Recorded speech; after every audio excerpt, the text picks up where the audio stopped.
The Oculus Quest 2 Pro was just confirmed in a leak from the actual firmware. We might also have an actual Quest competitor. And how does Facebook respond? Well, by releasing some overglorified spy glasses. People are whining about a free update for Space Pirate Trainer. You can wield the 10 rings in VR, and we have several other games launching or updating that you won't want to miss. I'm Panda, and this is Untitled Series, and we'll get to the latest news. But first, VR Wave are prescription lens inserts that make gaming in VR much easier. If you wear glasses, nothing is more frustrating or scary as wearing glasses in a VR headset, as it's so easy to scratch your glasses or the headset lenses themselves. VR Wave protects the lenses and can even protect your eyes with the blue light filter. Right now, you can get these lenses for 5% off with code VIRTUALPANDA. Check out the link in the description to learn more. Facebook just announced $299 RayBan glasses, and frankly, they have nothing to do with XR, so I'm not really going to get too much into it. I will say though, as my friend Justin on Twitter, developer of Samurai Slaughterhouse, a really cool game that I'll be covering pretty soon, as he pointed out, the glasses are just a rip-off of these, which you can get for about $20 with the same functionality. That said, let's look at the actual Quest competitor that you'll be able to buy this month. For $499 on Kickstarter later this month, you'll be able to pre-order the Lynx R1. This headset is both a VR and AR headset that is completely standalone, running on the same XR2 chip that the Quest 2 runs on. It will, however, have a lower resolution and a lower frame rate with two 1600 by 1600 LCD screens running at 90 Hz. This is the rumored headset that was redesigned to sell for only a few $100s, so nice to know that a few means 5. So real talk here, if you use a headset primarily for PC use, but also enjoy, the wireless capabilities of the Quest 2, then this is probably a good headset for you. But if you rely solely on the Oculus catalog of games for your VR pleasures, then I'm not sure this will be a good option, as I'm assuming their standalone library will need some time to catch up to the Oculus. That said, it is being advertised as OpenXR compatible, so it shouldn't be hard to port games over to it that already use OpenXR. At the end of the day, the main draw for this kind of headset is the lack of a Facebook login, which you'll be paying a $200 premium for. Now, I have yet to jump on the Facebook hates privacy bandwagon because I happen to not give two dumps that Facebook knows that I'm addicted to Population 1 again, or that I enjoy slicing up people in Blade and Sorcery like a sociopath, or that I'm developing a very real and raw relationship with a Skyrim NPC. Where was I going with this? The point is, I'm not too scared for my privacy, so I'm not going to spend an extra $200 just to not have to log in with Facebook. So I'm going to wait and see what the reviews of this device say before I actually consider getting it. That said, if you want me to get my hands on one to review, let me know down in the comments because I might be able to make that happen. But now let's talk about the actual confirmed Quest 2 Pro.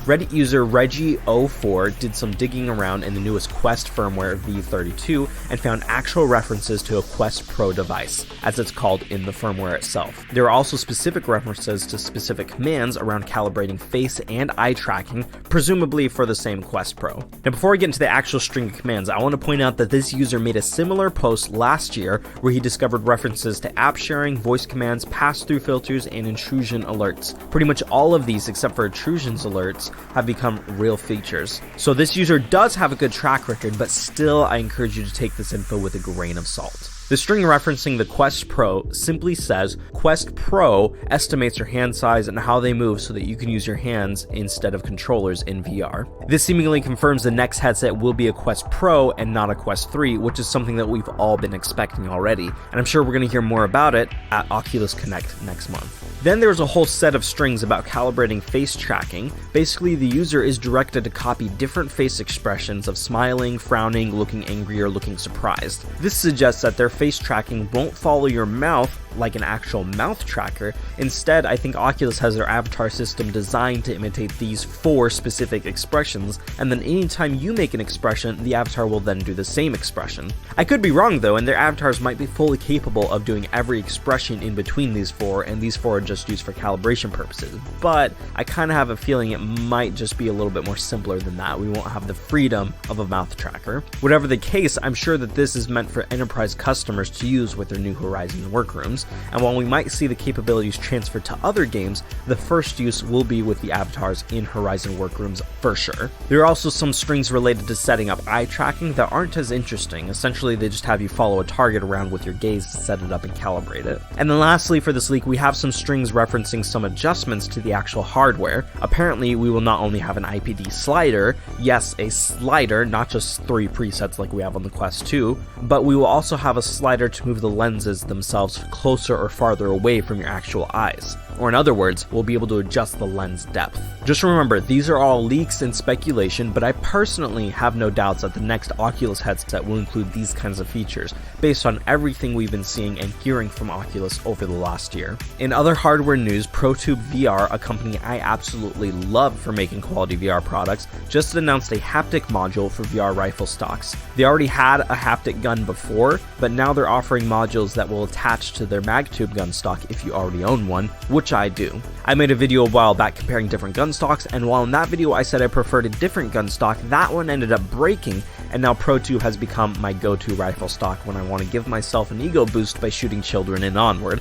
And let me just clear this up for the algorithm moderator bots, I'm talking about a video game, alright? Just a video game. I'm really excited for this haptic module, and I really want to get my hands on one. Now here's some random news, I just have to bring this up. Apparently people are making a VR chat movie, and it actually looks really good. I'll link to the trailer below if you want to check it out. It's actually really interesting, and I think it might have a chance at the Oscars. Like, think of it as like a Tarantino meets Kishimoto, but in VR chat. So if that gives you any idea. Alright, I gotta take about Space Pirate Arena. I tried it out this last week, and it was hands down the most fun I've had in VR in a long time. If you don't know what it is, it's a new mode for the iconic game Space Pirate Trainer that allows you to play a game in a 10 meter by 10 meter play space with your friend in the same room with you. You both run around in the play space and try to shoot each other in game like laser tag basically, and it is awesome. The problem is a lot of people are review bombing the game because there are a bunch of pansies who just so happen to not have a 10 by 10 play space, which is honestly really dumb. You're telling me you're rich enough to buy a VR headset but that you don't have an empty 12-car garage? It's not that hard, guys. You just need a 10 by 10 play space. But don't tell me your house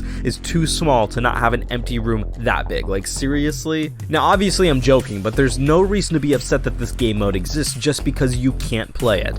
I personally had to go to a basketball gym to do it, and many people are going outside when it's overcast or when the sun's going down or finding tennis courts. You know, there's a lot of different ways you can do it if you're creative enough.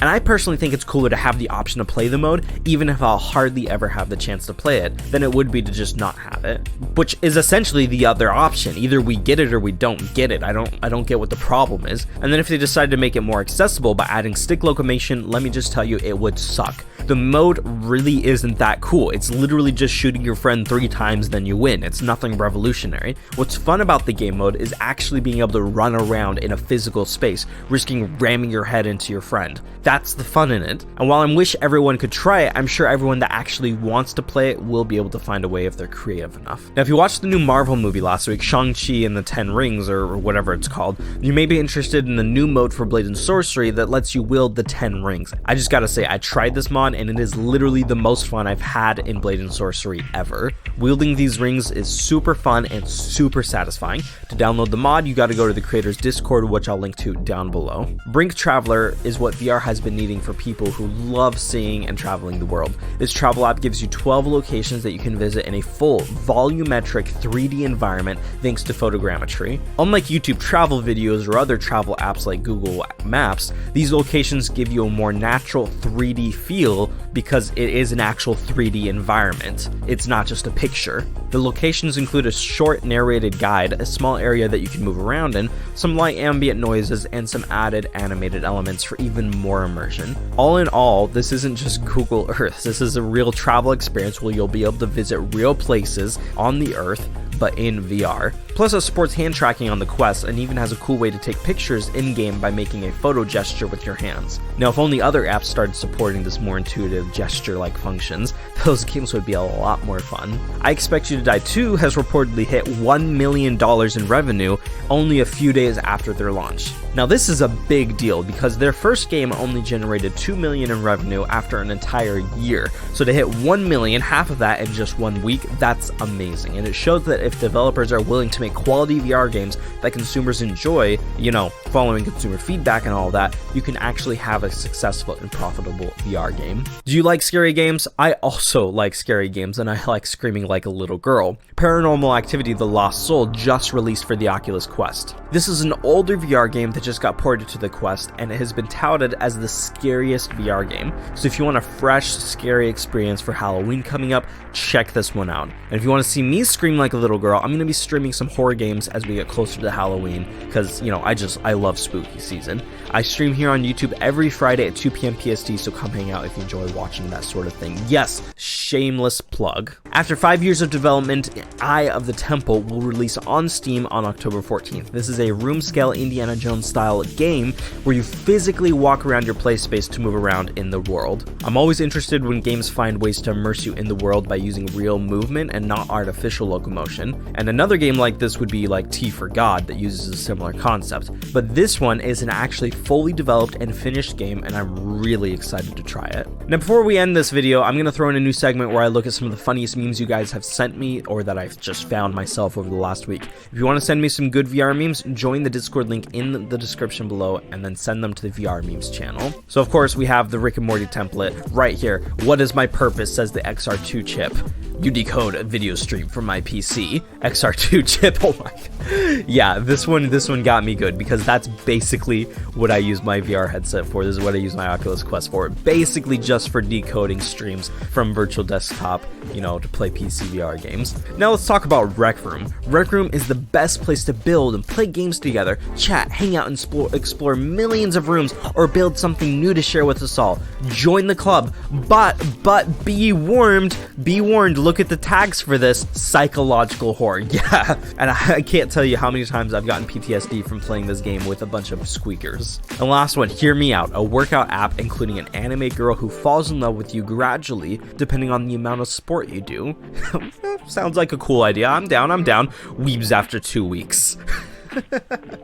Again, go to my Discord if you want to send me some of your favorite VR memes that you find. But anyways, that's it for this video. I want to thank my trash pandas. Not sure why you'd want to be called a trash panda, but thank you for supporting the channel. If for some reason you want to be a trash panda, hit the join button on my channel. Or if you'd rather upgrade to a more sophisticated red panda, or chinling panda, or even a giant panda, check out my Patreon linked here. But anyways, that's it. I'm out.